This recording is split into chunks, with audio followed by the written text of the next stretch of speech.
The morning was quiet. Too quiet. She sat alone at the small kitchen table, holding a cup of tea that had already gone cold. The window beside her was open just a little, letting in soft air and distant street sounds. Everything felt normal, until her phone vibrated. She looked at the screen without hurry. There was no reason to rush. Or so she thought. The message was from her son. Just one line. "Please don't come to the wedding." Her fingers froze. Her breath stopped halfway. For a few seconds, she didn't understand the words. She read them again. Then again. Slowly. Carefully. As if reading them differently might change their meaning. But they didn't change. She didn't cry. She didn't shout. She didn't drop the phone. She just sat there, staring at the screen, while something heavy settled quietly inside her chest. She had raised him alone. That wasn't something she ever complained about. Life had given her responsibility early, and she carried it the only way she knew how, by working hard, staying quiet, and putting her child first. She worked long hours. She skipped rest. She skipped comfort. She skipped herself. When money was tight, she smiled anyway. When she was tired, she kept going. When she felt invisible, she stayed silent. Her son grew up believing his mother could handle anything. And maybe that belief was part of the problem. The wedding plans had always felt distant. She knew it was coming, but details were never shared. No date confirmation. No clear location. No conversation about seating or traditions. She told herself it was normal. Young people want their space. She didn't want to interfere. Still, she had imagined that day in her own quiet way. She had imagined sitting in the back row. She had imagined watching him smile. She had imagined being proud, from a distance. She never imagined being asked not to come. She placed the phone face down on the table and closed her eyes. Memories came quickly. Teaching him how to tie his shoes. Waiting up late when he didn't come home on time. Standing in the rain at school events where no one else showed up. She wondered what she had done wrong. Then she stopped herself. She had learned something over the years: sometimes questions don't bring answers. Sometimes they only bring pain. She picked up the phone again and typed slowly. "Okay, sweetheart." No explanation. No argument. No guilt. She pressed send. That was it. She didn't tell anyone about the message. Not friends. Not relatives. She didn't want sympathy. She didn't want opinions. She didn't want pressure. She believed that if her son didn't want her there, then forcing herself into that space would only make things worse. But what she didn't know, what no one knew yet, was that the story her son believed was incomplete. Someone else had been speaking. Someone else had been shaping the truth. The days before the wedding passed slowly. She folded laundry. She cleaned the house. She watered the plants outside. Life continued, but something was missing from every moment. On the night before the wedding, she took out a small box from her cupboard. Inside was a simple gift she had bought months ago. Nothing expensive. Just meaningful. She didn't wrap it. She placed it back in the cupboard and closed the door. The wedding day arrived.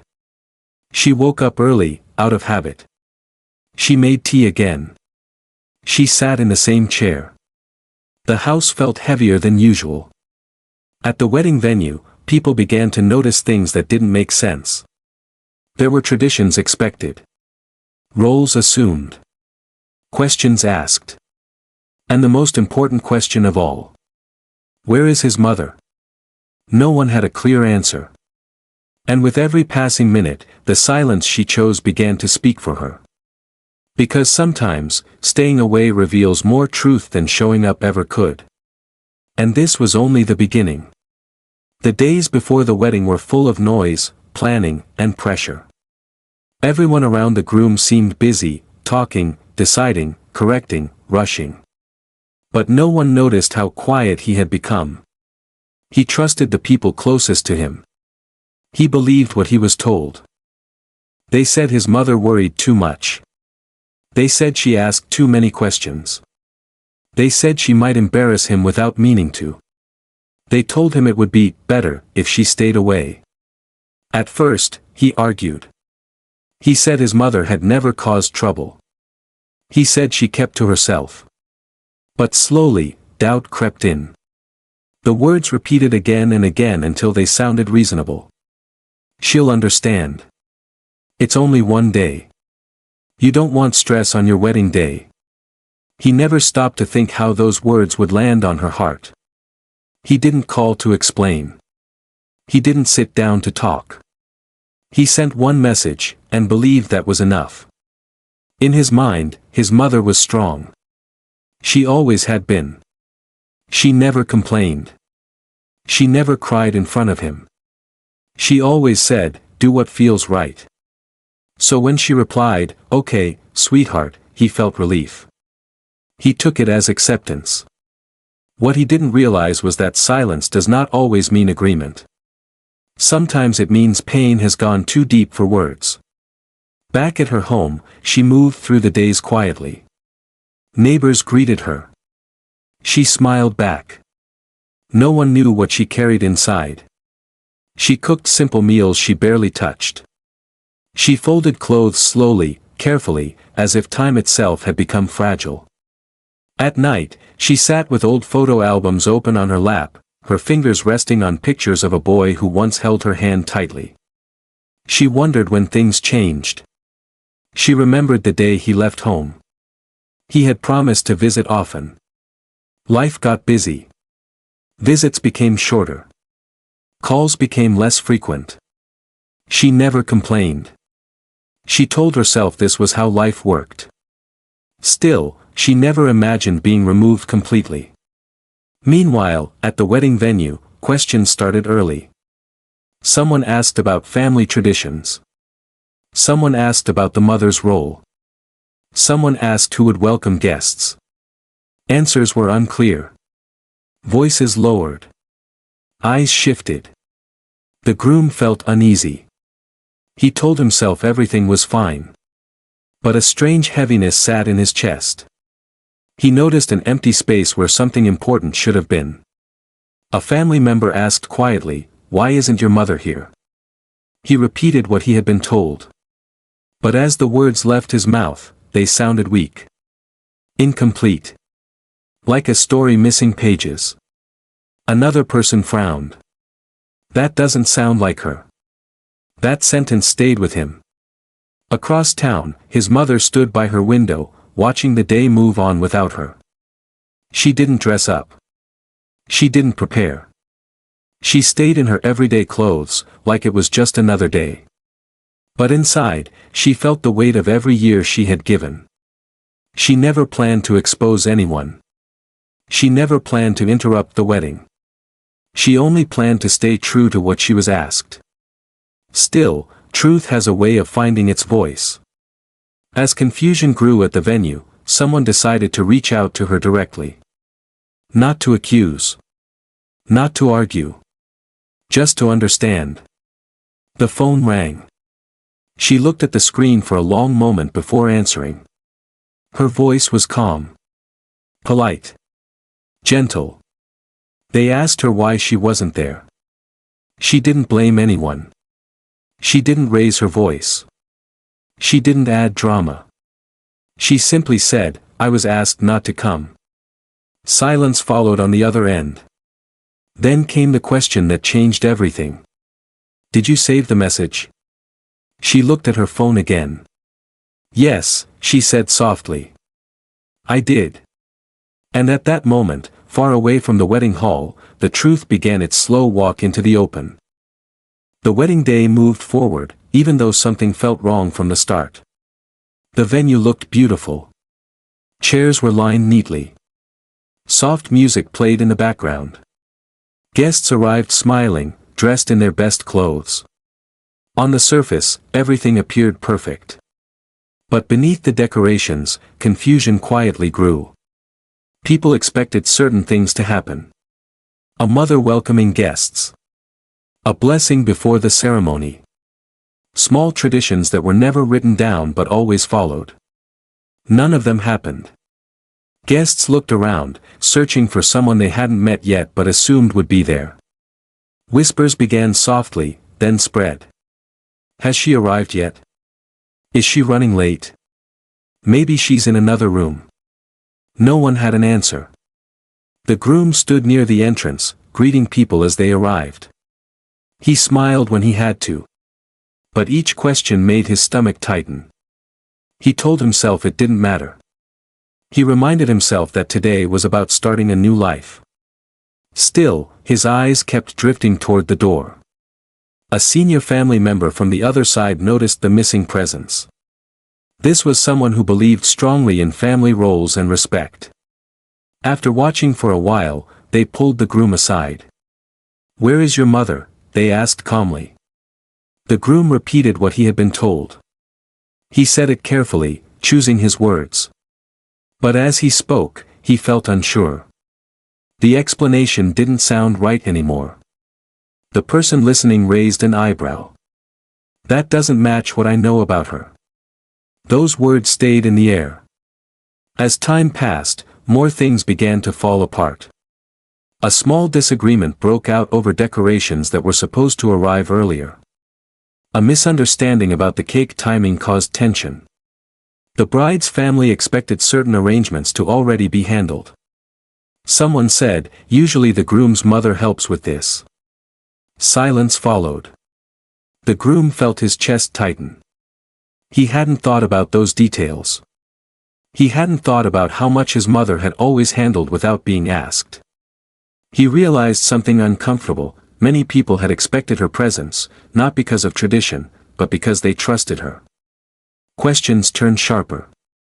Did she choose not to come? Was she not invited?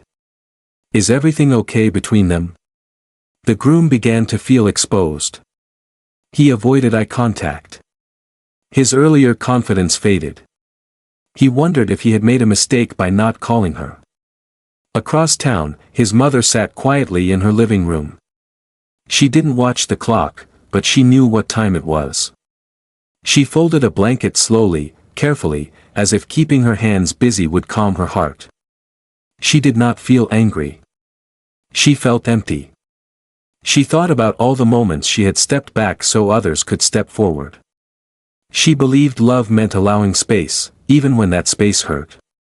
Back at the venue, tension reached a breaking point. A respected elder stood up and spoke in a firm but controlled voice. "We need to understand why his mother is not here. This is not a small matter." The room grew still. The groom felt heat rise to his face. He realized the story he had been repeating could no longer stand on its own. Too many people sensed something was wrong. Someone suggested calling her. At first, he hesitated. He feared what she might say. Or worse, what she might not say. But before he could decide, another family member had already stepped away to make the call. The phone rang on her end. She answered softly. Her voice was calm. Steady. When they asked her why she wasn't at the wedding, she didn't explain everything. She didn't add emotion to her words. She said only one sentence. "I was asked not to come." The silence on the other end was long. Very long. That single sentence carried more weight than any argument could. At the wedding venue, faces changed. Eyes widened. Conversation stopped. And slowly, painfully, people began to realize that the story they had been told was missing something important. The truth hadn't arrived with noise or anger. It arrived with quiet honesty. And it wasn't finished yet. The room felt different after that phone call. No one spoke right away. The music kept playing softly in the background, but it sounded distant now, almost out of place. Faces that once looked relaxed were now tight with confusion and concern. One sentence had changed everything. I was asked not to come. Some people exchanged looks. Others shifted uncomfortably in their seats. A few looked directly at the groom, waiting for him to say something. He felt his throat tighten. That wasn't what he had been told. That wasn't how the story had been explained to him. A respected family member stepped aside and spoke quietly into the phone again. They asked gently, "Did you receive this request in a message?" There was a pause on the other end. "Yes," the mother replied. Her voice remained calm. "I still have it." The words landed heavily. No one had expected proof. They had assumed this was a misunderstanding, something emotional, something unclear. But proof meant intention. Proof meant choice. The groom felt his chest sink. He asked to see the message. Minutes later, the phone was handed to him. His hands trembled slightly as he looked at the screen. The words stared back at him, simple, direct, impossible to misunderstand. "Please don't come to the wedding." He had sent that message. He remembered typing it. He remembered believing it was the right thing to do. Now, seeing it through everyone else's eyes, it felt different. It felt cold. Final.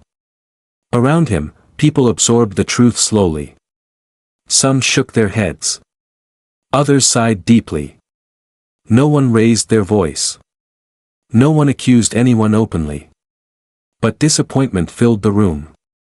A quiet voice spoke from the side. She didn't even argue. That detail hurt the most. The mother had not fought. She had not begged. She had not tried to explain herself. She had simply stepped aside.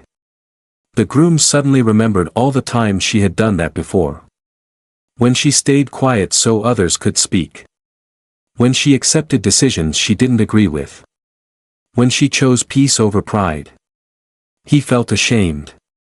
He realized how easily he had believed things about her without asking her directly. How he had trusted voices that spoke loudly, instead of the one that had always been gentle. Back at her home, the mother sat with the phone resting in her lap. She could sense the shift without being there. The questions had changed. The tone had changed. She was not relieved. She was tired. She had never wanted proof to be shown. She had never wanted the wedding interrupted. All she wanted was to respect her son's request, even if it broke her heart. At the venue, the ceremony was delayed. People whispered, not out of gossip, but out of disbelief. A few family members stepped outside to cool down. Others stayed silent, thinking about their own choices, their own parents. The groom stood alone for a moment. He thought about how much his mother had done for him. How rarely she asked for anything in return. And how quickly he had set her aside when things became complicated. He realized something painful. Silence does not mean consent. And kindness does not mean weakness. He looked at the phone again. Then he made a decision. He stepped away from the room and dialed her number himself. Across town, the phone rang again. She looked at the screen and saw his name. She took a slow breath. And she answered. The groom stepped into a quiet corner away from the crowd. The noise of the venue faded as he held the phone tightly in his hand. For the first time that day, he didn't know what to say. When she answered, her voice was soft. "Hello." That single word broke something inside him. He had prepared explanations. Apologies. Long sentences. But none of them came out. Instead, his voice sounded smaller than he expected. "Why didn't you tell me?" he asked. There was a pause. Not a long one. Just enough for him to feel the weight of it. "You didn't ask," she replied gently. There was no anger in her voice. No accusation. Just honesty. He closed his eyes. She continued, "You asked me not to come. I respected that. I didn't want to make your day harder. Those words hit harder than any argument could. He had expected tears. He had expected bitterness. What he hadn't expected was understanding. He remembered how she had always stepped back when he needed space. How she never pushed her way into his decisions. How she trusted him, even when it cost her. "I believed what they said about you," he admitted quietly. She didn't interrupt. "They said you would cause problems. That you would make things uncomfortable." She sighed softly. "I've spent my whole life trying not to be a problem." That sentence stayed with him. He felt shame rise in his chest. He realized how easy it had been to doubt the person who had never once doubted him. "I should have talked to you," he said. "Yes," she replied. "You should have." There was silence between them, but it wasn't heavy. It was honest. At the venue, people waited. Some avoided looking at each other. Others watched the groom from a distance, sensing something important was happening. He took a deep breath. "I want you here," he said. She didn't answer right away. Finally, she spoke. "I don't want to come if it will cause trouble." Her concern was still for him. Even now. He realized then that love doesn't demand. It offers. "It won't," he said. "Not anymore." She thought for a moment. Then she said something that surprised him. "I don't need to come to be your mother. That never changes." His eyes filled. For the first time that day, he understood how much strength it took for her to love quietly. He promised to speak up. To stop letting others speak for her. To do better. They ended the call without loud emotions. No dramatic promises. Just a shared understanding that something had shifted. At the venue, he returned to the room with a different posture. People noticed. He looked calmer, but also more serious. He addressed the family simply. He didn't blame anyone. He didn't raise his voice. He said, "I made a mistake. And I'm fixing it." Some nodded. Others looked down. Across town, the mother sat in her chair, the phone still warm in her hand. She didn't rush to change clothes. She didn't prepare to leave. She simply sat there, knowing that for the first time in a long while, her truth had been heard. And that was enough. But the story wasn't over yet. Because what followed after the wedding would change their relationship forever. The wedding did not return to how it was before. The ceremony went on, but something had changed in the room. People were quieter. Conversations were softer. Many were thinking about their own families, their own choices, and the things they left unsaid. The groom stood differently now. He spoke less. He listened more. He had chosen to go through with the ceremony, but not without acknowledging the truth. He didn't pretend everything was perfect. He allowed the moment to be honest. Some relationships shifted that day. Some opinions changed. Some lessons stayed. The mother did not arrive at the venue.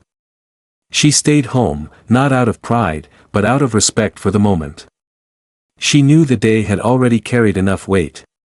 She didn't need to step into the room to be seen. She spent the afternoon quietly. She cooked a simple meal. She watered her plants. She sat by the window and watched the light change. Her absence did something her presence never could. After the wedding, life slowed down. The son visited her a few days later. Not to explain. Not to defend himself. Just to sit with her. They talked about ordinary things at first. The weather. The neighborhood. Small memories. Slowly, the harder truths found their place. He apologized, not once, but sincerely. She listened. She didn't interrupt. She didn't keep score. She told him something important.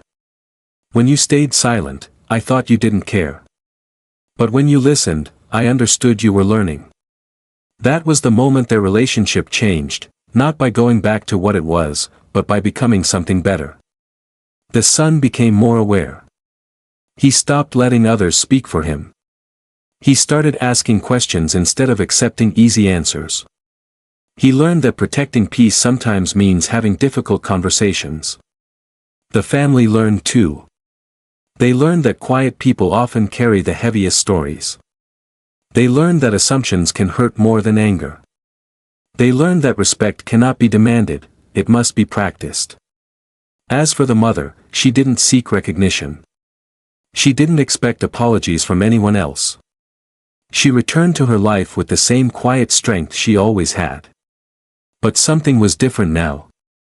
She was no longer invisible. Her silence had spoken. Her dignity had taught. Her love had remained. And in the end, that was the truth everyone discovered. Not at the wedding. But because she wasn't there.